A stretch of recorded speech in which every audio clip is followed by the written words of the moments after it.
اس میں کوئی شک نہیں ہے کہ حضرت عمر کی جو ذات تھی ان میں بہت ہی زیادہ سختی تھی، لیکن انہوں نے کبھی کسی پہ ظلم نہیں کیا، ہمیشہ جہاں سختی کی ضرورت ہوتی تھی انہوں نے وہاں سختی کی۔ تو اسلام قبول کرنے سے پہلے بھی ان کی یہی طبیعت تھی، اور اسلام قبول کرنے کے بعد بھی وہ بہت ہی زیادہ اسی طرح سخت رہتے۔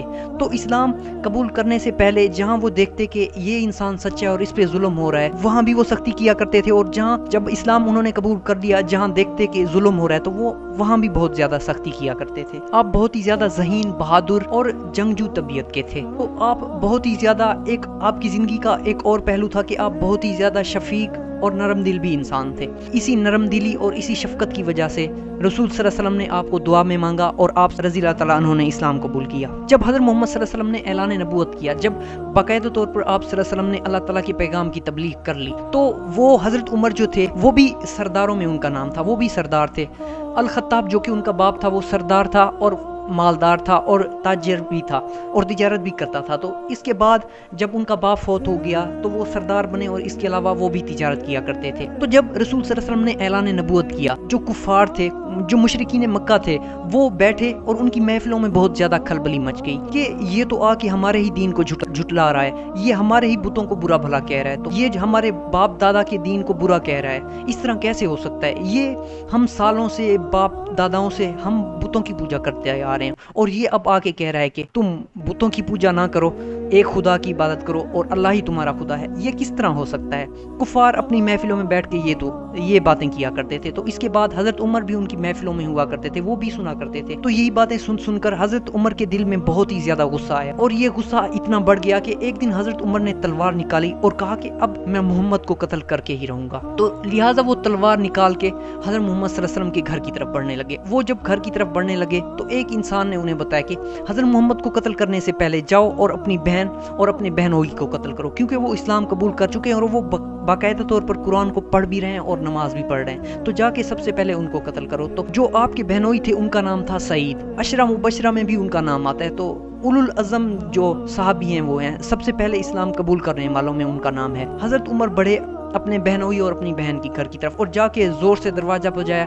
جب دروازہ نہ اپنی بہن کا دروازہ توڑ دیا اور اندر چلے گئے اور جا کے دیکھا کہ واقعی وہ قرآن پڑھ رہے ہیں، تو انہیں بہت ہی زیادہ غصہ آیا اور انہوں نے اپنے بہنوئی کو بہت زیادہ مارا، اتنا مارا کہ وہ بے ہوش ہو گئے۔ اس کے بعد اپنی بہن کو بھی مارا۔ پتہ نہیں کیسے ان کے دل میں خیال آیا، تو انہوں نے کہا یہ چیزیں تم پڑھ تو رہے ہو، تم نبی کو سچا تو مانتے ہو، لہٰذا مجھے قرآن سناؤ۔ تو ان کی بہن نے کہا کہ نہیں عمر، ایسے نہیں، جاؤ تم غسل کر کے آؤ، وضو کر کے آؤ، تو اس کے بعد ہی میں تم کو قرآن سناؤں گی، یہ بہت ہی زیادہ پاک کلام ہے، تم اس حالت میں اسے نہیں سن سکتے۔ انہیں قرآن سنایا گیا۔ جب انہیں قرآن سنایا گیا تو انہوں نے کہا کہ یہ تو ایک حرف جو ہے سچا ہے، حقیقت پر مبنی ہے۔ تو یہ کفار کیسے کہہ رہے ہیں کہ اگر آپ میرے چینل پر نئے آئے ہیں تو میرے چینل کو لائک، شیئر اور سبسکرائب کرنا نہ بھولیں، نبی صلی اللہ علیہ وسلم جھوٹے ہیں اور جادوگر ہیں، یہ تو سارا کچھ سچ لکھا ہوا ہے۔ تو لہٰذا آپ نے بھی ارادہ کر لیا کہ میں بھی اسلام قبول کروں گا۔ آپ رسول صلی اللہ علیہ وسلم کے گھر گئے۔ آپ رسول صلی اللہ علیہ وسلم کے گھر گئے تو چند صحابہ نے آپ کو روک لیا۔ رسول صلی اللہ علیہ وسلم نے کہا کہ نہیں، اب تم عمر کو آنے دو، اب عمر کسی اور ارادے سے آ رہے ہیں،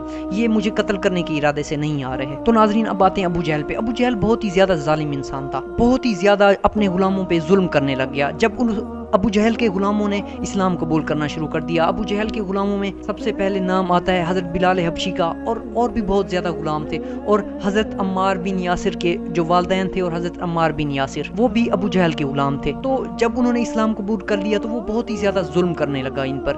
حضرت عمار ابن یاسر پہ ظلم کرنے لگا، کہ باپ یاسر پہ ظلم کرنے لگا، اور اس کے علاوہ حضرت سمیہ پہ ظلم کرنے لگا۔ اس کے ظلم کی انتہا اتنی بڑھ گئی کہ حضرت سمیہ کو پیٹ میں نیزہ مارا اور 2 اونٹوں کے ساتھ باندھ کے آپ کے 2 ٹکڑے کر دیا، اور ان کے باپ کو بھی قتل کر دیا۔ تو اس بات سے حضرت عمار کو بہت ہی زیادہ صدمہ پہنچا، اور انہوں نے آخر کہہ دیا کہ میں نے محمد کا دین قبول نہیں کیا۔ تو اس طرح ابو جہل نے ان کو چھوڑ دیا۔ تو ایک بار کا واقعہ یوں ہے کہ ابو جہل جو ہے عبداللہ ابن مسعود کو ایک بار مار رہا تھا، عبداللہ ابن مسعود کو مار کے چلا گیا، اور اس کے بعد جو ہے حضرت عمر کا وہاں سے گزر ہوا۔ حضرت عمر کا گزر ہوا تو انہوں نے حضرت عبداللہ ابن مسعود کو اٹھایا اور کہا کہ کیا بات ہے، کس نے تمہیں مارا ہے؟ تو بتایا کہ اس نے مجھے، ابو جہل نے مجھ کو مارا ہے۔ اور ساتھ ہی عبداللہ ابن مسعود نے کہا کہ رسول صلی اللہ علیہ وسلم کی جو بات تھی، رسول صلی اللہ علیہ وسلم نے سچ کہا تھا کہ تم دونوں میں تم ہی اچھے ہو، یعنی کہ عمر بن ہشام میں اور عمر بن خطاب میں، کہ ان میں تم ہی اچھے ہو، اور یقیناً جو رسول صلی اللہ علیہ وسلم کی بشارت ہے کہ عمر بن حشام یا عمر بن خطاب میں سے ایک اسلام قبول کرے گا، تو لہٰذا تم ہی ہو اسلام قبول کرنے والے۔ یہ بات بھی جو تھی بہت ہی زیادہ ہٹ کی حضرت عمر کو، اور اس کے بعد حضرت عمر نے تقریباً جب نبی صلی اللہ علیہ وسلم نے اعلان نبوت کیا تو تقریباً 7 سال کے بعد اسلام قبول کیا، تقریباً جانچ کے کہ رسول صلی اللہ علیہ وسلم واقعی نبی ہیں، ہر چیز کو دیکھ بھال کے اس کے بعد انہوں نے باقاعدہ طور پہ رسول صلی اللہ علیہ وسلم کے پاس گئے اور انہوں نے اسلام قبول کیا۔ تو اس کے بعد حضرت عمر جنگ بدر اور جنگ احد میں بھی رسول صلی اللہ علیہ وسلم کے شانہ بشانہ رہے اور سب سے زیادہ قریبی ساتھیوں میں رہے۔ تو انہوں نے جب اسلام قبول کر دیا تو اتنی زیادہ انہوں نے اسلام میں محنت کی کہ ہاں ان کا مقام، اور اس کے بعد جو تھا رسول صلی اللہ علیہ وسلم نے انہیں اتنا بڑا مقام بخشا، اور اس کے بعد وہ مسلمانوں کے دوسرے خلیفہ بھی بنے۔ جب وہ خلیفہ بنے تو اسلام زیادہ مضبوط ہوا، اسلام میں مختلف قسم کی فتوحات ہوئی، رومن امپائر ٹوٹی، پرشین امپائر ٹوٹی، اور پوری دنیا میں مسلمانوں کا غلبہ ہو گیا۔ حضرت عمر کو آج بھی ہسٹری کے سب سے زیادہ طاقتور حکمرانوں میں آپ کا شمار ہے۔ آپ بہت ہی زیادہ سادہ طبیعت انسان تھے اور آپ کہیں بھی سو جایا کرتے تھے۔ ایک بار رومیوں کا ایک سفیر آیا اور حضرت عمر سے ملنے آیا اور دیکھا کہ حضرت عمر مسجد میں فرش پر ہی سو رہے ہیں نیچے، اور کوئی ان کو ڈر و خوف نہیں ہے، تو وہ بہت ہی زیادہ اس سے متاثر۔ تو اسی طرح آپ ایک مرتبہ آپ رضی اللہ تعالیٰ عنہ مسجد میں نماز پڑھا رہے تھے، تو فیروز ابو لولو جو کہ کچھ روایتوں میں آتا ہے کہ یہودی تھا، اور کچھ روایتوں میں آتا ہے کہ وہ عیسائی تھا، اور کچھ میں آتا ہے کہ اس نے اسلام قبول کر لیا تھا لیکن وہ منافق تھا، آ کے آپ کے پیٹ پہ خنجر سے وار کیا اور اسی وار کی وجہ سے آپ شہید ہوئے۔ تو ناظرین یہ تھی میری ویڈیو، امید کرتا ہوں کہ آپ کو ویڈیو پسند آئے گی۔ ملتے ہیں نیکسٹ کسی انٹرسٹنگ ویڈیو میں۔